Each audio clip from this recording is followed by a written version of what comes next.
اب آپ اگر اس کو پروفٹ کے طور پہ رکھنا چاہتے ہو کہ میں اجتماعی قربانی کروں اور نوٹ بھی چھاپوں, تو پھر آپ نے کیا کرنا ہے, پھر آپ نے یہ کرنا ہے. اچھا یہ ناجائز کیوں ہے, یہ جو پہلا طریقے میں بزنس ناجائز کیوں ہے؟ ناجائز اس لیے ہے کہ آپ جب اجتماعی قربانی کرتے ہو تو آپ لوگوں کے نمائندے ہوتے ہو, ان کے لیے جانور خریدنے کے لیے. وکیل موکل سے کمیشن تو لے سکتا ہے بتا کے. دیکھو وکیل کی دو قسمیں ہوتی ہیں, اب یہ تھوڑا پیچیدہ مسئلہ ہو جائے گا نا, عوام کو سمجھانا تھوڑا سا. وکیل کیا کر سکتا ہے, آپ نے مجھے کہا مفتی صاحب میرے لیے گائے خریدو, میں گائے خریدی آپ کے لیے, راستے میں پہنا دی کسی کو میں نے مہنگے داموں کر کے, کیا میں پروفٹ رکھ سکتا ہوں؟ وہ نہیں رکھ سکتا. بھائی آپ نے تو دوسرے کے رزق پہ خریدی ہے, اگر یہ گائے مر جاتی تو آپ کس سے پیسے لیتے؟ اس سے لیتے. یار تمہاری گائے تھی, اس کو چھین کے بھاگ گیا, میں تو تمہارے لیے لینے گیا تھا. تو اس پہ کوئی پروفٹ نہیں رکھ سکتے آپ. جو ایکسپینسز آئے ہیں وہ لے سکتے ہو, جو جتنا خرچہ آیا ہے. پروفٹ اگر آپ نے لینا ہے تو پھر شریعت کا اصول کیا ہے؟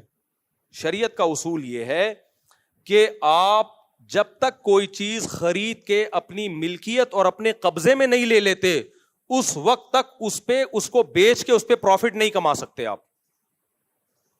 سمجھ رہے ہو کہ نہیں سمجھ رہے؟ میں نے بھی اجتماعی قربانی کا بزنس کیا ہے, لیکن بزنس بتا کے, اور اس طریقے سے جیسے میں ابھی آپ کو بتا رہا ہوں, اس طرح سے آپ کریں, کوئی ہمیں اعتراض نہیں. آپ کیا کہیں گے, بھائی یہ مدرسہ بزنس کر رہا ہے, یہ مسجد کا بزنس ہے, یہ غفار بھائی کا ذاتی بزنس ہے. وہ بزنس مسجد کا بھی ہو سکتا ہے, مسجد کے لیے یعنی مدرسے کے لیے بھی ہو سکتا ہے, اور کوئی انڈیویجول کوئی فرد بھی بزنس کر سکتا ہے. اس کا طریقہ یہ ہوگا کہ آپ نے یہ نہیں کہنا کہ ہمارے یہاں اجتماعی قربانی ہو رہی ہے, اتنے کا حصہ پڑ رہا ہے. آپ نے جانور خریدنا ہے, فیس بک پہ اس کی تصویر ڈالنی ہے, یوٹیوب پہ تصویر ڈالنی ہے, بھائی یہ جانور ہے, ایک حصہ ہم 15,000 کا فار ایگزامپل بیچ رہے ہیں, اس جانور کا مالک کون ہے؟ آپ ہو. اس دوران یہ جانور مر گیا, نقصان کس کا ہے؟ آپ کا. یہ میرا جانور ہے, میں چاہوں جانور بیچ دوں جتنے کا, چاہوں تو حصہ بیچ دوں جتنے کا. تو یہ میرا جانور ہے, میں نے کتنے کا خریدا یہ آپ کا ہیڈک نہیں ہے. جو لوگ خریدنا چاہتے ہیں 15,000 کا ایک حصہ ہے, خرید لیں. سمجھ رہے ہو کہ نہیں سمجھ رہے؟ تو وہ 15,000 کا جب خریدیں گے, دو دوسرے نے بھی 15, تو یہ 7 حصے آپ نے دوسروں کو بیچ دیے, گویا آپ کی پوری گائے بک گئی. اس پہ جو پروفٹ ہوا وہ کس کا ہے؟ بولو, آپ کا. اب اگر گائے ہلاک ہوتی ہے بکنے کے بعد تو نقصان ان کا ہے, اس سے پہلے ہلاک ہوتی ہے تو نقصان کس کا ہے؟ آپ کا. اس کنڈیشن میں لانا پڑے گا اس بزنس کو, یعنی آپ نے خریدنا ہے, خریدنے کے بعد اپنے قبضے میں لینا ہے. اب تک وہ گائے کس کی ہے؟ آپ کی ہے. اس کا سارا نقصان کا رسک کون لے رہا ہے؟ آپ لے رہے ہو. اب آپ پہنانا شروع کر دو. پہناتے ہی ہیں, بیچتا کون ہے؟ سمجھ میں آ رہی ہے بات کہ نہیں آ رہی؟ اور آسان طریقہ بتاتا ہوں. آپ کہو گے بھائی ہم 100 گائے اٹھا کے لے آئے, کوئی خرید ہی نہیں رہا, تو ہم کیا کریں گے؟ بکنگ پہلے شروع کر دو. بے شک بکنگ کا طریقہ کیا ہے؟ آپ بولو بھائی میرا ارادہ ہے قربانی کا, اور میں جو حصہ لینا چاہے تو میرے پاس حصہ بک کرا دے, اور میں نے ریٹ رکھے فار ایگزامپل 15,000 روپے. تو جو لوگ اس میں دلچسپی لیتے ہیں پیسے دے دیں ایڈوانس میں, لیکن یہ صرف بکنگ ہوگی, یہ ڈن نہیں ہے ابھی سودا. جب میں جانور لاؤں گا, آپ کو جانور دکھاؤں گا, اس کے بعد آپ اگر خریدنے میں دلچسپی رکھتے ہو تو سودا ڈن کر دینا, نہیں رکھتے ہو تو 15,000 واپس لے لینا. سمجھ میں آ رہی ہے بات کہ نہیں آ رہی؟ جیسے ہم میڈیکل والے کو بولتے ہیں بھائی ایڈوانس میں پیسے رکھ لے, یہ دوا منگوا دے, وہ دوا منگوا دیتا ہے, ہم جا کے اس سے خرید لیتے ہیں, ہماری مرضی نہیں خریدیں تو وہ دوا کسی اور کو پہنائے گا. پھر وہ جب تک آپ کی ملکیت میں وہ گائے نہیں آ جاتی, بکرا نہیں آ جاتا, آپ آگے کسی کو بیچ نہیں سکتے. بکنگ کر سکتے ہیں, بکنگ اس سینس میں بھائی جو دلچسپی رکھتے ہیں وہ حصہ بک کر لیں اپنا, 15 پورے دے دیں یا 1,000 روپے دے دیں, جس سے ہم سمجھیں کہ یہ واقعی انٹرسٹڈ ہیں اس میں, تو وہ دے دیں گے. تو یہ سودا نہیں ہوگا, یہ امانت ہے. ان لوگوں کی رقمیں آپ کے پاس کیا ہیں؟ امانت ہیں. آپ کے پاس امانت کے طور پہ رکھی ہوئی ہے. آپ نے اپنے پیسوں سے جا کے یا انہی پیسوں سے جا کے, آپ نے وہ پیسے تو کوئی بھی لگیں تو اس میں کوئی فرق نہیں ہے, لیکن ان کو آپ نے واپس کرنے پڑیں گے. وہ آپ نے جا کے جانور خریدا, پھر ہر جانور آپ کو دکھا کے, کیونکہ دیکھے بغیر اگلا خرید بھی نہیں سکتا شریعت میں. قبضے میں لے لیا, آپ اس کو بولیں بھائی یہ جانور ہے, یہ گائے ہے, یہ فیس بک پہ تصویر یا واٹس ایپ پہ تصویر بھیج دی, بھائی یہ میرے پاس کھڑا ہوا ہے جانور, اب آپ بتاؤ خریدنے میں دلچسپی رکھتے ہو؟ وہ کہے نہیں بھائی یہ پتلی گائے ہے, موٹی گائے ہے, مجھے نہیں چاہیے, یا مجھے کوئی اور سے حصہ مل گیا ہے, تو اب آپ کو وہ واپس کرنا پڑے گا کیونکہ سودا ڈن ہوا نہیں تھا.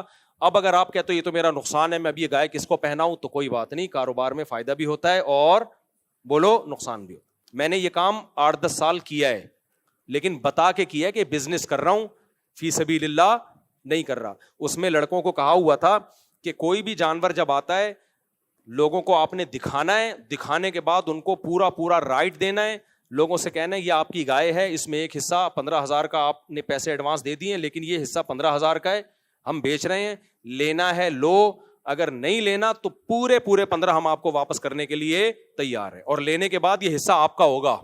کیا مطلب؟ گائے اگر مر گئی تو ایک حصہ ہے, تو 7واں حصے کا نقصان آپ کا ہوگا, ہمارا نہیں ہوگا, کیونکہ بکنے کے بعد اب اس کا رسک کون اٹھائے گا؟ آپ اٹھاؤ گے, جو خریدے گا وہ اب اس کے نفع نقصان کا ضامن ہے. سمجھ رہے کہ نہیں سمجھ رہے؟ تو کتنے میرے جھگڑے ہوتے تھے, میں جانور لایا تو 40 جان 100 گائے لایا, 4-5 8-10 سال میں نے یہ بزنس خود کیا ہے, خود منڈیوں میں گیا بھی ہوں جانور لینے کے لیے. اس میں اتنی ٹینشن ہوتی تھی جب میں جانور لے کے آتا تھا. اب جو ملازمین رکھے ہوئے ان کو میں نے کہا بھائی یہ گائے جو ہے غفار بھائی کا حصہ ہے, اس کو غفار بھائی کو آپ نے بتا دیا؟ وہ کہہ رہے نہیں بتایا نہیں. وہ کہہ رہے بھائی ہم نے تو پہلے اجازت دی ہوئی تھی. تو پھر میری لڑائی ہوتی تھی کہ میں جو منہ سے پھوٹ رہا ہوں اس کو آپ تصویر بھیجو, اس کو بولو بھائی یہ آپ کی گائے ہے, اس پہ آپ کا قبضہ ضروری ہے, ابھی تو یہ میرے قبضے میں ہے. تو آپ دیکھو گے, ٹھیک ہے, قبضے کا مطلب یہ نہیں کہ آ کے وہ جیب میں ڈالے گائے کو. قبضے کا مطلب بھائی یہ گائے ہے, ہم تخلیہ کا مطلب ابھی آپ کی ہے, میری نہیں ہے. اب یہ یہاں کھونٹے سے بندھی ہوئی ہے, صرف کھونٹا میرا ہے, گائے کس کی ہے؟ یہ رسی بھی ہم نے آپ کو گفٹ کر دی ہے, گائے آپ کی ہے. اب اس کے نفع نقصان کا کون ضامن ہے؟ آپ ہو. ہر گائے کے ہر حصے میں یہ ٹینشن اٹھاتا تھا میں. تو لڑکے بیزار ہو جاتے تھے, یار ان کو دلچسپی نہیں. میں نے کہا بھائی کسی کو دلچسپی ہو یا نہ ہو, شرعی طور پر اس کو حلال کرنے کے لیے یہ ضروری ہے کہ آپ اس کو گائے دکھائیں, اس کے بعد بولیں. وہ نہیں دیکھ رہا, اس کا کوئی نمائندہ دیکھے, اور نمائندے آپ خود نہیں ہو سکتے کہ میں آپ ہی کا نمائندہ بن کے قبضہ کر رہا ہوں. جو بیچنے والا ہے وہ خریدار کا نمائندہ نہیں بن سکتا. بھائی آپ کسی اور کو نمائندہ بنا لو, وہ آپ کی طرف سے گائے دیکھ لے اور ڈن کر دے. آپ امریکہ میں ہو, آپ نہیں آ سکتے. تو یہ بزنس اگر کرنا ہے تو پھر بزنس کا موڈ پورا جو ایک بزنس کا ایک اسٹرکچر ہے وہ اختیار کرنا پڑے گا. تو آج ہو یہ رہا ہے کہ کام بزنس کا ہو رہا ہے, لیبل اجتماعی قربانی کا لگ رہا ہے.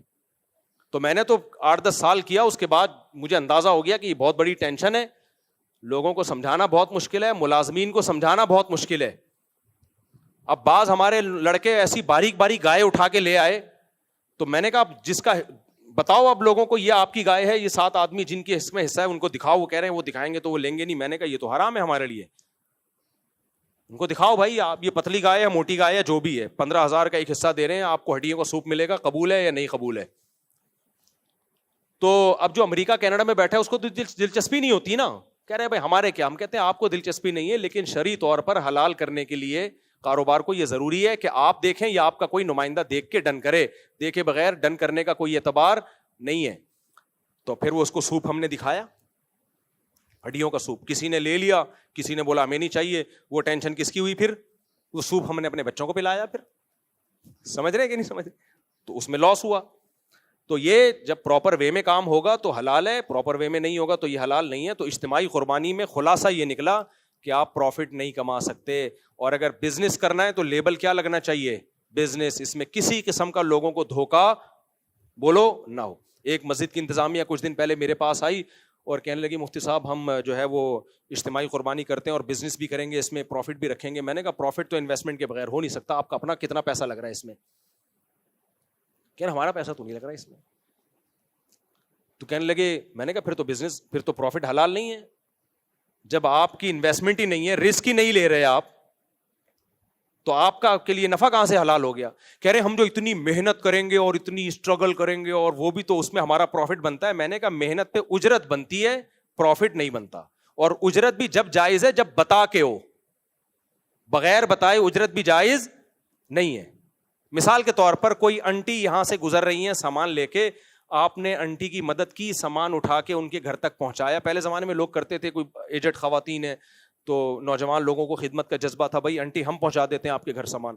اب آپ نے گھر میں سامان پہنچایا, آپ نے کہا 500 روپے دے دیں انٹی. وہ کہیں گے بھائی 500 روپے، کہنے مزدوری کے پیسے نہیں ہوتے کیا؟ ہوتے ہیں، لیکن پھر مزدور پہلے ایگریمنٹ کرتا ہے، پروفٹ تو پھر بھی نہیں ہے. تو آپ مسجد والے اسپیسیفک کمیشن لے سکتے ہیں کہ بھائی ہم 10 آدمی اجتماعی قربانی کا نظم سنبھالیں گے، ہمارے دن رات ایک ہو جائیں گے، گایوں کا گوبر بھی ہے اور یہ بھی ہے اور وہ بھی ہے، حصے بانٹنے بھی ہیں، تو فی گائے ہم اتنا کمیشن لیں گے. یہ پرچی پہ لکھ دیں، اندھیرے میں مت رکھو. لوگ سمجھ رہے ہوتے ہیں یہ فی سبیل اللہ ہماری خدمت ہو رہی ہے، حالانکہ وہ کمیشن بھی رکھ رہے ہوتے ہیں، پیسے بھی رکھ رہے ہوتے ہیں. تو یہ صحیح نہیں ہے. اگر انتظامیہ یا مدرسے کی انتظامیہ یہ کام کر رہی ہے اور اپنا کمیشن لے رہی ہے تو کمیشن کی مقدار بھی بتائیں کہ فی گائے ہم اتنا کمیشن لیں گے جس میں ہم آپ کو یہ سروس دیں گے. گائے بھی آپ کی ہوگی، پیسے بھی آپ کے ہوں گے، ہمارا کام ہے اس گائے کو کھڑا کرنا اور اس کے چارے کا خرچہ بھی آپ پہ ہوگا. ہمارا کام ہے اس گائے کو ماہر قصائی سے ذبح کروا کے گوشت آپ تک پہنچا دینا. یہ اس کام کے ہم کتنے روپے لیں گے؟ 500 روپے لیں گے. یہ بتا دیں پہلے، یا 1000 روپے لیں گے یا 1 کروڑ روپے لیں گے، مجھے اس سے کوئی غرض نہیں. اگر لوگ دینے پہ راضی ہیں تو کیا دے گا کوئی نہیں، 1 کروڑ روپے، ایک مثال دے رہا ہوں. تو اس طریقے سے یہ کام کیا جائے. ادروائز جو اجتماعی قربانیوں میں پیسوں کا عنصر آ گیا ہے نا، نوٹ چھاپے جا رہے ہیں اور پیسہ کمائے جا رہے ہیں، یہ حرام ہے، ناجائز ہے. سمجھتے ہو؟ اس کو جو بھی اجتماعی قربانی کر رہا ہے تو اس سے پوچھیں بھائی جو پیسے بچیں گے وہ کہاں جائیں گے. اور ہر چیز حساب کتاب ہونا چاہیے. الحمدللہ زیادہ تر مسجد مدارس میں تو پورا حساب ہوتا ہے، اتنے کی گایاں پڑی ہیں، اتنا اس کا خرچہ ہے، قصائی کی اتنی اجرت نکلی ہے وغیرہ وغیرہ، بچا کے یہ بچا ہے. تو وہ بچا ہوا حد تک تو ٹھیک ہوتا ہے، بچا ہوا گیا کہاں آگے کچھ پتہ نہیں ہوتا کہاں گیا وہ. تو وہ جو بچا ہوا ہے وہ لوگوں کو واپس کرنا پڑے گا. اور پھر اس کا نام، اگر بزنس کر رہے ہیں تو پھر اس کا نام اجتماعی قربانی نہ رکھیں، کیونکہ اجتماعی قربانی سے پہلا میسج یہی جاتا ہے کہ آپ لوگوں کی نمائندے بن کے ان کو ایک سہولت دے رہے ہیں، تو اس کو پھر بزنس ہی کریں. تو میں نے جب کیا تو بزنس ہی کیا تھا. ایک کمپنی کا نام تھا، میری کمپنی ہے، میں نام نہیں بتاؤں گا اس کا، تو باقاعدہ کمپنی کا نام استعمال کیا اس میں، اور پھر اس میں جو ہے وہ بتایا بھائی یہ حصہ برائے فروخت ہے. پرچی بھی یہ چھپوائی، حصہ کیا ہے؟ برائے فروخت ہے. تو اتنے کا حصہ ہم بیچیں گے. اور پھر اس میں جب میری گائے آتی تھی تو میں اپنے لڑکوں کے ذمے لگایا ہوا تھا، ہر ایک کو فون کرو، گائے کی تصویر بھیجو، بولو اب آپ بتاؤ خرید رہے ہو کہ نہیں خرید رہے ہو. حصہ پورا ایک ایک چیز تجوید کے ساتھ کلیئر ہوتی تھی. جس نے کہہ دیا ہمیں خریدنا ہے تو ٹھیک ہے آپ کا حصہ ہے، جس نے کہا ہمیں نہیں خریدنا، لو بھائی یہ پیسے واپس لو اپنے. سمجھتے ہو؟ اس طریقے سے کرنا ہے. اور کوئی سوال؟ یہ کلپ بنا کے چلا دینا لازمی. امانتوں میں بہت حکم ہے بھائی. دیکھو نبی صلی اللہ علیہ وسلم کے پاس ایک سیکنڈ میرے بھائی، ایک صحابی آئے، مسلمان ہوئے، جس قوم سے تھے اس سے جنگ ہو رہی تھی، تو جنگ سے پہلے وہ آ کے مسلمان ہو گئے. ان کے پاس بکریوں کا پورا ریوڑ تھا. تو انہوں نے کہا میں اسلام لانے کے بعد کیا کروں؟ آپ نے کہا یہ ریوڑ میں جس کی بکریاں پہلے جا کے واپس کرو. حالانکہ جن سے لڑائی ہو رہی ہے ان کی بکریاں تھیں، وہ تو ان کا تو مال غنیمت ہے نا، لیکن بھائی مال غنیمت تو جنگ کے بعد ہوتا ہے نا. یہ بکریاں تو ان کی ہیں، ان کافروں کی ہیں جن سے تمہاری لڑائی، ان سے تمہارا ایگریمنٹ تھوڑی ہوا ہے کہ ان سے بکریاں لیں اور اسلام لا کے ساری بکریاں ادھر لے آئے. یہ تو پھر غیر مسلم جائے سونا نکالے چوری کرے اور اسلام قبول کر کے سونا لے کے بھاگ جائے. تو نبی نے جو دشمن تھے لڑ رہے تھے ان کے بارے میں ان صحابی کو کہا کہ تم مسلمان تو ہو گئے ہو لیکن جس کی بکری ہے اس کے حوالے کرو، اس کے بعد ہمارے ساتھ میدان جنگ میں شامل ہو، پھر اسی قوم کے خلاف لڑو جن کی بکریاں تھیں. اتنی مالی معاملات میں اسلام نے ہم کو فیئر رہنے کا حکم دیا ہے. اور آج پتہ ہی نہیں چلتا کتنا پیسہ آ رہا ہے، کہاں جا رہا ہے. ایسے بھی بعض محتمم، زیادہ تر صحیح ہوتے ہیں الحمدللہ، لیکن مدارس کے بعض محتمم میں نے دیکھے ہیں، بعض لوگ وہ کیا کر رہے ہیں، مدرسے کے لیے گائے لینے گئے، اپنی نیت سے خریدی، اور جیسے گائے خریدی 50,000 کی، ایک مثال دے رہا ہوں، اور مدرسے کو 55,000 کی بیچ دی. ابے یہ کیا ہو رہا ہے؟ آپ جب مدرسے کے وکیل بن کے جا رہے ہو تو آپ اپنے لیے خرید ہی نہیں سکتے بھائی. آپ جب خرید رہے ہو اپنے لیے تو وہ مدرسے کے لیے ہو، پھر وہی آپ مدرسے کو بیچ رہے ہو، یعنی اپنے آپ کو بیچ رہے ہو. یہ ڈرامے بھی ہوتے ہیں بعض جگہ. نہیں آئی سمجھ میں بات؟ میں اس کی ایک مثال دیتا ہوں. غفار بھائی نے آپ کو 1,00,000 روپے دیے اور بولا جا میرے لیے گائے لے کر آ. آپ نے 1,00,000 کی گائے خریدی غفار بھائی کے لیے، اور پھر دل میں یہ نیت کی کہ غفار بھائی تو یہاں ہے نہیں، میں غفار بھائی کا نمائندہ بھی ہوں اور میں خود ستار ہوں، تو میں ستار بن کے غفار کو یہ 1,00,000 کی گائے 1,10,000 میں بیچتا ہوں. یہ جائز ہے کیا؟ نہیں جائز. سمجھ میں آ رہی ہے بات؟ دوبارہ سے جمشید نے بھیجا آپ کو, جا بھائی تو جا, میں تیرے سارے خرچے اٹھاتا ہوں, سب منڈی آنے جانے کا خرچہ میرے ذمے, بھلے تو خرچ کر لیکن ذمے کس کے ہے؟ میرے. وہاں چائے بھی پینا, کھانا بھی کھانا, یہ سارے ایکسپینسز میرے ذمے, بھلے اپنے پیسوں سے کھا لیکن ذمہ کس کا ہے؟ میرا ہے. اور تو میرے لیے گائے خرید. آپ گئے, آپ کا نام ہے وسیم, آپ نے وہاں جا کے 1 لاکھ کی گائے خریدی, خرچہ سارا کس کا ہو رہا ہے؟ ذمہ داری کون اٹھا رہا ہے؟ جمشید. پھر آپ نے کہا کہ یار یہ خریدی تو ہے, سارا خرچہ تو جمشید کے ذمہ, اگر یہ گائے مر جاتی تو نقصان بھی جمشید کا ہوتا, اور میں گیا بھی جمشید کی طرف سے, ساری دنیا کو پتا ہے میں جمشید کے لیے گائے خرید رہا ہوں, لیکن میں ہوں تو جمشید نہیں نا, میں ہوں وسیم. تو یہ گائے جو میں نے 1 لاکھ کی خریدی ہے, تو میں نے وسیم جو میں سچی مچی کا ہوں وہ بن کے میں نے جمشید کو 1,10,000 میں بیچی. اور پھر آپ نے جا کے جمشید سے کہا کہ یہ گائے 1,10,000 کی ہے. جمشید کہہ رہا ہے کیسے 1,10,000 کی ہے؟ بولو چھوڑو, میں نے جس سے خریدی ہے وہ اس نے 1,10,000 کی بیچی ہے, اور میں نے خریدی کس سے ہے؟ اپنے آپ سے خریدی ہے. تو بعض مدرسوں میں یہ بھی میں نے دیکھا ہے, بعض میں, سب زیادہ تر مدرسے ٹھیک ہی ہوتے ہیں الحمدللہ, کہ وہ محتمم کمبخت کیا کر رہا ہے, پہلے 50 گائے خریدتا ہے اپنے لیے, پھر وہ گائے پروفٹ رکھ کے بیچتا ہے کس کو؟ مدرسے کو. حالانکہ وہ جو اپنے لیے خرید رہا ہوتا ہے تو اس کا رسک سارا مدرسے کے ذمے ہوتا ہے, اس کا آنے جانے کا خرچہ اور وہ سب کچھ ایکسپینسز کس کے ذمے ہوتے ہیں؟ مدرسے کے ذمے ہوتے ہیں. تو یہ جائز نہیں ہے کہ آپ ایک ہی طرف سے وکیل بھی بن رہے ہو اور موکل بھی بن رہے ہو, یہ نہیں ہوتا. اس زمانے میں کوئی مالی معاملات میں ٹھیک ہو جائے نا, بس وہ جنت میں جائے گا, مذاق نہیں. بہت گڑبڑے ہیں پیسوں میں. ٹرسٹ لوگ کیا کرتے ہیں, آپ نے ایک ٹرسٹ بنا لیا بہترین قسم کا, غریبوں کو راشن بانٹوں گا, اور اپنی راشن کی دکان بھی کھول لی فوراً. اب آپ تھر میں 1 کروڑ کا راشن بانٹ رہے ہو, وہ سارا 1 کروڑ کا راشن کہاں سے جا رہا ہے؟ بولو, آپ کی دکان سے جا رہا ہے. ایک صاحب نے ایسا کیا, میں نے کہا میرے بھائی یہ 1 کروڑ کا راشن آپ ہی کی دکان سے جا رہا ہے, یہ تو آپ کا بزنس چمک رہا ہے. کہتے ہیں اس میں غریب کا نقصان کیا ہے, میں سستا دے رہا ہوں. بات معقول ہے بھائی, اگر آپ سستا دے رہے ہیں تو آپ سے لیں, بے شک پھر آپ کا فائدہ ہو جائے تو کوئی غلط بات نہیں ہے. میں نے کہا آپ کہاں سے لے رہے ہو؟ جتنا سستا آپ ٹرسٹ کو بیچ رہے ہو اس سے زیادہ سستا آپ کہیں سے اٹھا رہے ہو, تو آپ اپنے ٹرسٹ کا مال ڈائریکٹ وہاں سے کیوں نہیں اٹھا لیتے؟ نہیں آئی میرا خیال ہے بھائی, آپ اپنے ٹرسٹ کا مال ڈائریکٹ وہاں سے اٹھاؤ جہاں سے آپ اپنے جنرل اسٹور کا مال اٹھا رہے ہو, اپنے گودام کا مال اٹھا رہے ہو. پھر آپ کے لیے حلال ہے. یہ پوری دنیا میں اتنا سستا کہیں اویلیبل ہی نہیں ہے, آپ کی دکان میں سب سے سستا, پھر آپ اٹھا لو بھائی, کوئی بات نہیں. غریب کو بھی فائدہ ہے سستے میں, ٹرسٹ کو بھی فائدہ ہے, آپ کو بھی فائدہ ہے. لیکن ہو ایسا نہیں رہا ہوتا, ہول سیلر کوئی اور ہے.